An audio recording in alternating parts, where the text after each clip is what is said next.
ഏത് മറ്റേ സ്വർണ്ണ സ്വർണ്ണ ഇല്ല, സ്വർണ്ണപ്പാളി കേസിനെ സംബന്ധിച്ചുള്ള ഇപ്പോൾ അവസാനം കോടതി പറഞ്ഞത് നിങ്ങളാരും കൊടുത്തില്ലല്ലോ. യഥാർത്ഥത്തിൽ മാധ്യമങ്ങൾ കൊടുക്കേണ്ടിരുന്നൊരു കാര്യം എന്താ കോടതി ഉദ്ദേശിച്ചത്? ബഹുമാനപ്പെട്ട കോടതി കഴിഞ്ഞ ദിവസം SIT ആയി കേട്ട കാര്യങ്ങളിൽ കൃത്യമായ ചില കാര്യങ്ങൾ വിശദീകരിച്ചതിന് ശേഷം പൂർണ്ണ സംതൃപ്തി എന്നൊരു വാചകം പ്രയോഗിച്ചു SITയിൽ. ആ SITയോട് പറഞ്ഞു, ബാഹ്യ സമ്മർദ്ദങ്ങൾക്കോ വലിയ രൂപത്തിലുള്ള ബഹളങ്ങൾക്കോ പരാതികൾക്കോ ഒന്നും ചെവി കൊടുക്കാൻ നിൽക്കേണ്ടതില്ല. ആ സമ്മർദ്ദങ്ങളൊക്കെ ഒരു ഭാഗത്ത് ആരെയായി സമ്മർദ്ദം ഉദ്ദേശിച്ചത്?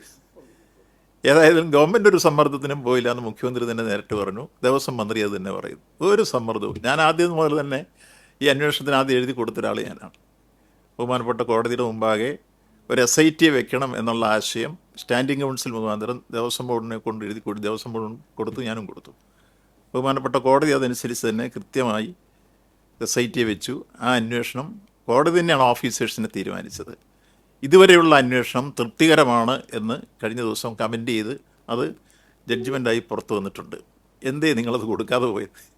അതേസമയത്ത് വലിയ കുഴപ്പമുണ്ടെന്ന് പറയുന്നെങ്കിൽ നിങ്ങൾ വലിയ രൂപത്തിൽ കൊടുക്കുമായിരുന്നല്ലോ.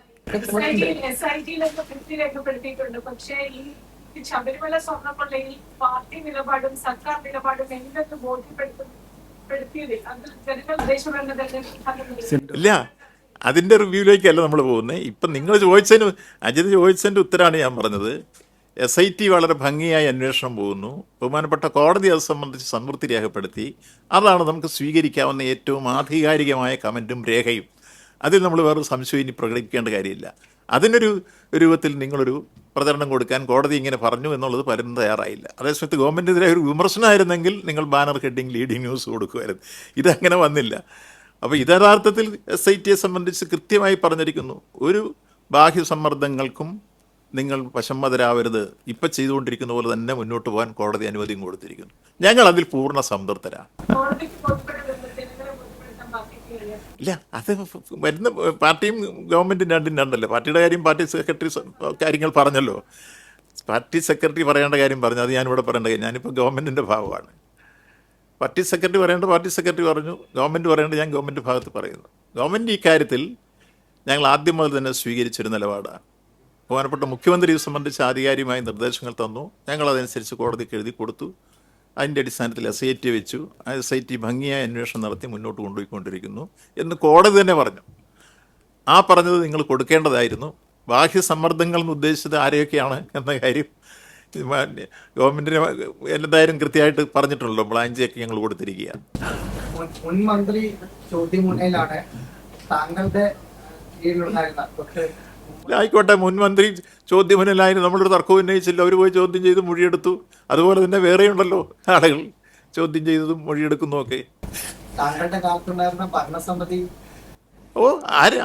അക്കാര്യത്തിൽ നമ്മൾ പറഞ്ഞല്ലോ. നമ്മൾ X or Y, ഇതാണ് എൻ്റെ കമൻറ്റ്. ആരെ വേണമെങ്കിലും SIT വിളിച്ചോട്ടെ, ചോദ്യം ചെയ്യട്ടെ. കൃത്യമായി SITയുടെ അന്വേഷണം തൃപ്തികരമാണെന്ന് ബഹുമാനപ്പെട്ട കോടതി പറഞ്ഞതിനോട് ഞങ്ങൾ യോജിക്കുന്നു. കൃത്യമായി വരട്ടെ. കഴിഞ്ഞ മന്ത്രിസഭയുടെ 2019 സംഭവിച്ചത്. അന്നത്തെ മന്ത്രി പറയുന്നത് അന്ന് ഈ പാളിയിൽ നിന്ന് ഇളകിക്കൊണ്ട് പോയത് ശരിക്കും കൂടി അറിയില്ലാന്നുള്ളതാണ് ഞാൻ പരസ്യമായിട്ട് പറയുന്നത്.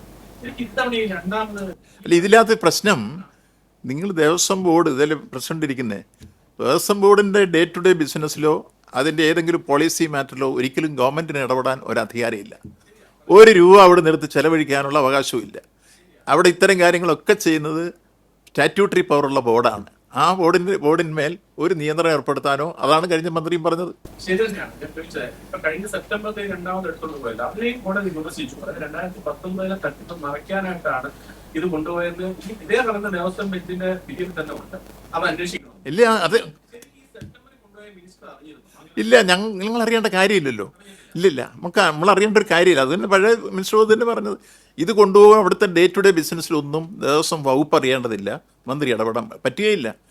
ഒരു രൂപ അവിടെ നിർത്തി ചെലവഴിക്കാനോ അവിടുത്തെ ഏതെങ്കിലും മുതൽ മാറ്റാനോ അങ്ങോട്ട് കൊണ്ടുപോകുന്നതൊന്നും അല്ല. പോളിസി മാത്രമേ അവർ മാത്രമേ തീരുമാനിക്കുകയുള്ളൂ. അതൊന്നും ഗവൺമെൻറ്റിനോട് ആലോചിക്കേണ്ട ഒരു പ്രശ്നമില്ല. ഗവൺമെൻറ് ഈ കാര്യത്തിൽ ശബരിമലയുടെ വികസന കാര്യങ്ങൾ വരുമ്പോൾ അതിന് പശ്ചാത്തല സൗകര്യം ഒരുക്കി കൊടുക്കുക, തീർത്ഥാടന കാലഘട്ടത്തിലെല്ലാം പശ്ചാത്തല സൗകര്യം ഒരുക്കി കൊടുക്കുക, ഇതെല്ലാം ഗവൺമെൻറ് ഡ്യൂട്ടിയാണ്. അത് കൃത്യമായി ഗവൺമെൻറ് ചെയ്യുന്നുണ്ട്. അത് ഈ കാലഘട്ടത്തിലും ചെയ്തു വരുന്നു. ഒരു പരാതിയില്ലാതെ കഴിഞ്ഞ വർഷവും ഈ വർഷവും ആ തീർത്ഥാടന കാലം ഇതുവരെ എത്തിയിട്ടുണ്ട്. ഇപ്പം തീരാൻ പോകുന്നു, ആ തിരുവതി തീരുന്നു. തിരക്കെന്ന് പറഞ്ഞിട്ട് ഒരു കാര്യം ചോദിച്ചോട്ടെ. ഇന്നത്തെ 70,000 പേരെയാണ് ഉച്ചയ്ക്ക് ബുക്കിങ്ങും 5,000 സ്പോട്ട് ബുക്കിംഗ്. പക്ഷെ എന്നിട്ട് എന്തുകൊണ്ട് അങ്ങനെ ഈ മാക്സിമം ഒരു ദിവസം 70,000 പേരുടെ ശബ്ദം വരാനുണ്ട്. പക്ഷെ ഈ സീസണിൽ പല സമയത്തും മിനിസ്റ്റർ ഇന്നത്തെ കാര്യം പറഞ്ഞു 1,10,000 ഒന്നും.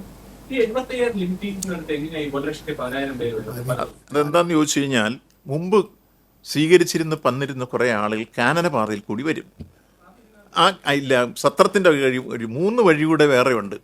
ഈ വഴി വരുന്നവർ ഇവിടെ വന്ന് പാസ് എടുക്കാനെന്ന് പറഞ്ഞിട്ട് അതിലെ കയറി വരും.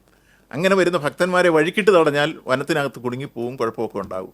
അപ്പോൾ ചില സ്ഥലത്ത് ഈ നിർദ്ദേശമൊക്കെ ഉണ്ടെങ്കിലും ഉദ്യോഗസ്ഥന്മാർ ഇവരെ കാനനപാതയിൽ ആരെയും തിരിച്ചുവിടുകയില്ല. അതാണ് പ്രശ്നം. റെസ്ട്രിക്ഷൻ ഉണ്ടെങ്കിലും ഇതിനൊക്കെ വെട്ടിച്ചു വരുന്നവരുണ്ട്. മകരവിളക്കിന് വരുന്ന അയ്യപ്പന്മാരെ ഒരു പ്രത്യേക ശൈലിയാണ്. അവർ അനേക മൈലുകൾ നടന്നും അവരങ്ങനെ വരുള്ളൂ. അവർക്കിപ്പോൾ വിർച്വൽ ക്യൂ ബുക്കിംഗ് ഇല്ലാതെ തിരിച്ചയക്കാൻ നമുക്ക് സാധ്യമല്ല. അങ്ങനെയൊക്കെ മകരവിളക്കിൽ നമ്മുടെ കണക്ക് കൂട്ടലിൽ കുറേയൊക്കെ തെറ്റും. അത് പറയാതിരിക്കാൻ പറ്റുക. അങ്ങനെ ഉണ്ടായിട്ടുണ്ട്. അതുകൊണ്ടാണ് 30,000 ആക്കി കോടതി കുറച്ചിരിക്കുന്നത്.